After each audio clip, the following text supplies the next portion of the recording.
안녕하십니까. 뉴스의 이면을 파헤쳐드리는 와이타임 정세 분석의 추구길입니다. 블라디미르 푸틴 러시아 대통령이 2012년 3기 집권 이후에 매년 진행해왔던 연말 기자회견을 전격 취소했습니다. 그래서 그 배경에 눈길이 쏠리고 있습니다. 블룸버그는 미국 시간으로 12일 푸틴 대통령이 10년 만에 처음으로 연말 기자회견을 취소했다라고 크렘린궁이 이날 밝혔다 그러면서 이와 관련해서 드미트리 페스코프 크렘린궁 대변인은 새해 전까지 대규모 기자회견은 없을 것이라고 말했다. 이렇게 보도를 했습니다. 이 블룸버그에 따르면 페스코프 대변인은 연례 기자회견을 취소한 이유에 대해서 설명하지를 않았고 대통령이 정기적으로 그래왔듯이 이 기자들과 대화할 기회를 찾길 기대한다 그러면서 해외 방문 중에 이루어질 수도 있을 것이다. 이렇게만 말을 했습니다.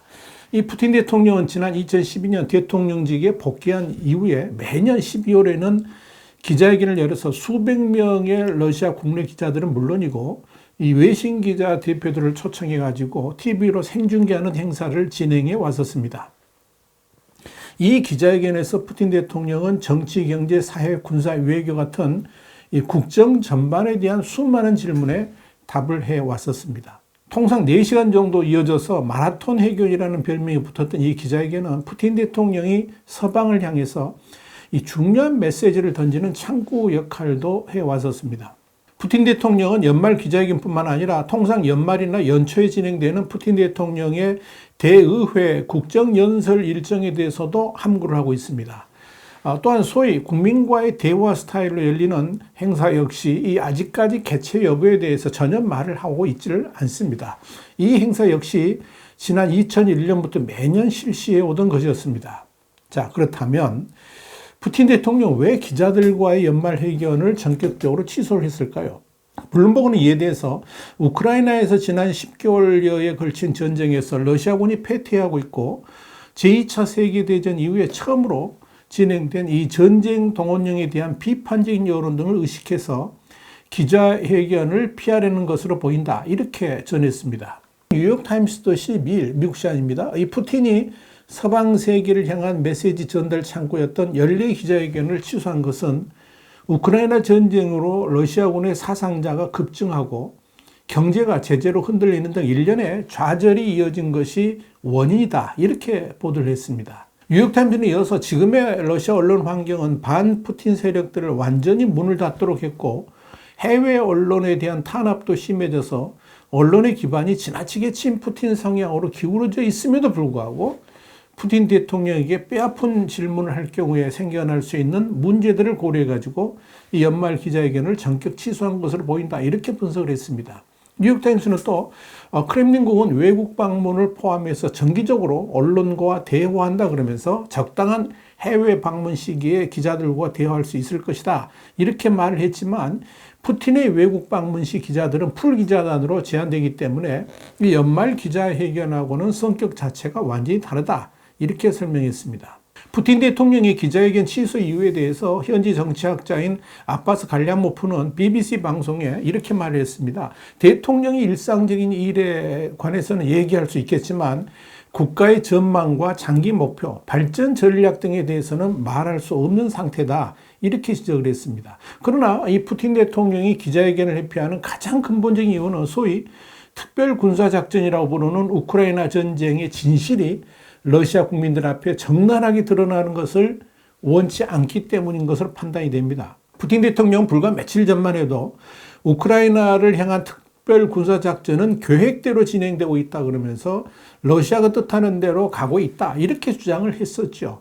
그런데 만약 TV로 생중계되는 기자회견을 통해서 최소 10만 명 이상의 러시아군이 사망했다는 사실, 또 수를 헤아릴 수도 없는 군인들이 부상당했다 이런 내용, 또 헤르손에서 러시아군이 패퇴하면서 전격 철수했다 이런 소식 등의 이 전쟁 참상이 질문을 통해서 드러난다면 그 후폭풍을 푸틴 대통령이 감당하기는 어려울 것이다. 이런 진단하에 이 기자회견을 전격적으로 취소하게 되었을 것으로 보입니다.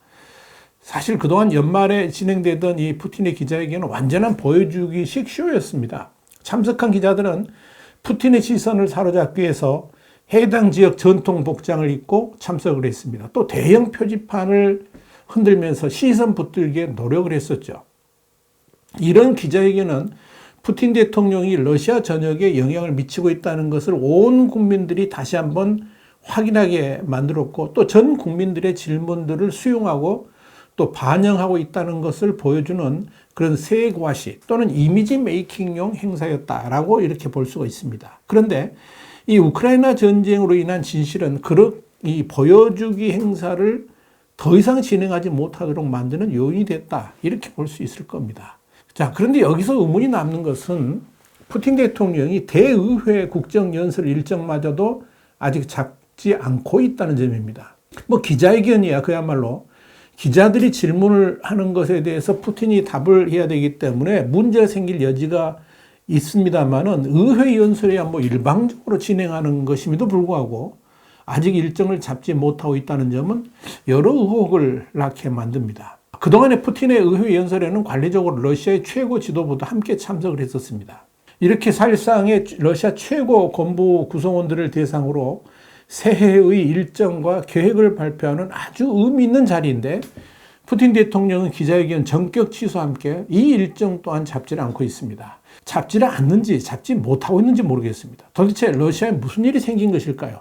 일단 짐작할 수 있는 것은 지난 5일 러시아 라잔주의 라잔시 그리고 사라토프주의 엥겔스시의 군사비행장 두 곳에서 우크라이나군의 공격에 의한 대형 폭발이 발생했죠. 그리고 6일에도 우크라이나와 국경을 맞댄 러시아 쿠르스크주의 비행장이 역시 우크라이나군의 드론 공격에 불탔습니다. 그러자 푸틴은 즉각 국가안보위원회를 소집했습니다. 그날이 6일입니다. 아마도 이 국가안보회의에서 이 우크라이나군의 러시아 본토 공격에 대응하기 위한 전략들을 논의했을 겁니다.